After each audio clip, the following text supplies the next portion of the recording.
Okay, so this is part two of attracting new clients. I'm going to go right into buyer types. So, according to Harvard, 95% of purchasing decisions are subconscious. So, you have to connect with your clients on an emotional level for them to book in most cases. So, there are two types of buyers, there's an emotional buyer and then there are logical buyers.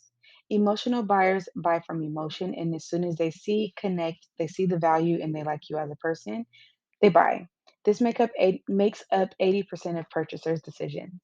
Logical buyers have to have a reasoning in their purchase. So you have to tell them and show them why they need to spend their hard earned money on you. That's a harder sell, and this only makes up 20% of purchasing decisions. Now, the issue is that we have a tendency to cater to emotional buyers and kind of just leave logical buyers, but we really need both to make up our business. So the logical buyers is not to say that they're not going to buy, they just might not be ready to buy right at that moment. But the beautiful part about it is because you can, once you understand this and you identify that type of person, FOMO is what's going to be the hardest thing for them because logical buyers likely miss out on a lot of opportunities because they go back in their head, back and forth in their head so much. So if you have, say, for example, a special and the logical buyer wants to take advantage of the special and you say it expires this day, they're going to be going back and forth, swaying on if they should take advantage of it or not. But once it's gone and they realize they didn't get that, get it at that deal price. The next time you offer another special, they're going to jump right on it because they know that it's going to go away and they don't know when it's going to come back. And they let their logic and their overthinking cause them not to make the best buying decision. So, how do we connect with these two types of buyers? By addressing their pain points. So, people buy when they have a pain point. Their sense of urgency is directly connected to how fast they make the purchase. How much pain are they in? So, I gave an example before of a person who can't draw asymmetrical brows on, and it drives them crazy because they feel like they spend an hour a day in the mirror, drawing their brows on, and it drives them crazy, but they can't leave the house without their brows. That's a pain point of theirs. So you want to make sure that in your message or when you're writing your captions, you want to say, do you have a hard time creating asymmetrical brows in the morning? Or if it's someone who, say it's an esthetician or aesthetic potential client and they have, acne prone skin, you can say something like, do you have acne prone skin? Do you want to find ways to combat that? That's how you start to grab their attention.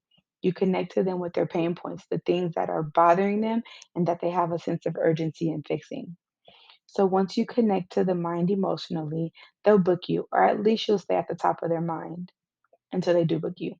You have to position yourself to be the solution to their problems, and you're going to stay in their mind as that solution. So when they're ready to book, they're going to come to you. So next, you need to educate. So even before taking your training class, you want to start the connection and start educating your potential client on what the service is and what's to come. Once you educate people on something, especially if you're educating them on it for the first time or you're one of the first people or you have a unique approach to the way that you educate, they start to correlate that service with you. So I want you to think about a time that for I love this analogy. Say you're in a car and you are at a stoplight or you're on a romantic date and a specific song comes on and something happens where it triggers that memory. Subconsciously now, every time you think about or you hear that song, you want to think about that memory. You're going to be connected back to that memory. I'm sure all of us can relate to that. You want to be the same thing when it comes to brow. So you want to be the same authority, if you will, when it comes to brows. So by talking about them and having a unique way to position yourself, you're going to be at top of mind when that person is ready to get their brows done. Make sure you educate and don't assume that people know because I get asked, I've been doing this for 8 years now professionally, permanent brows, and I still get asked the same question every single day. I've been doing the same services every day for years, and I still have people say, well, what is microblading? Well, what are ombre brows? So you can't assume that people know. You just got to be ready to educate all the time. Next, you want to always say hello.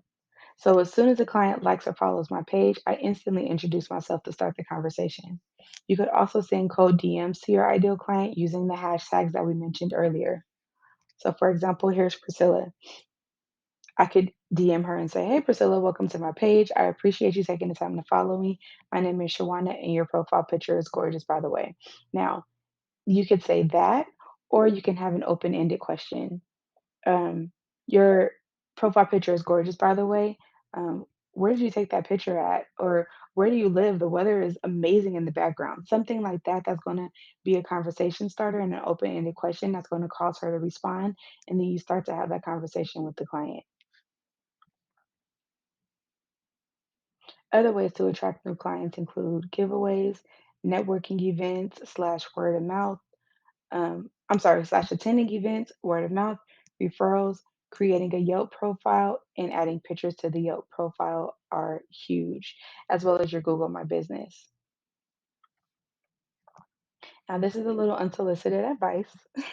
You want to remember that this is a luxury service. This is a want and sometimes a need, for certain clients, but you want to always make sure that you look the part, especially when you're out and you're representing your brand, because it's highly likely that you want to get to that six-figure mark faster. So you want to make sure that you're presenting yourself as this luxury brand that presents this luxury service to people, and fulfills this luxury service, so that that's how they start to look at you, and they have no problem paying the higher price points. Not to say you got to go out with a full beat face every day and just dress to the gods or beat to the gods or whatever, but you want to at least look the part and show up and look like the authority.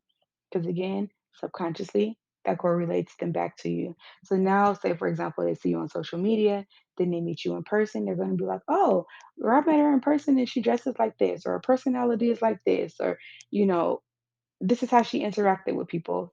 That ties into the know, like, and trust factor, and also ties into people booking you for your services.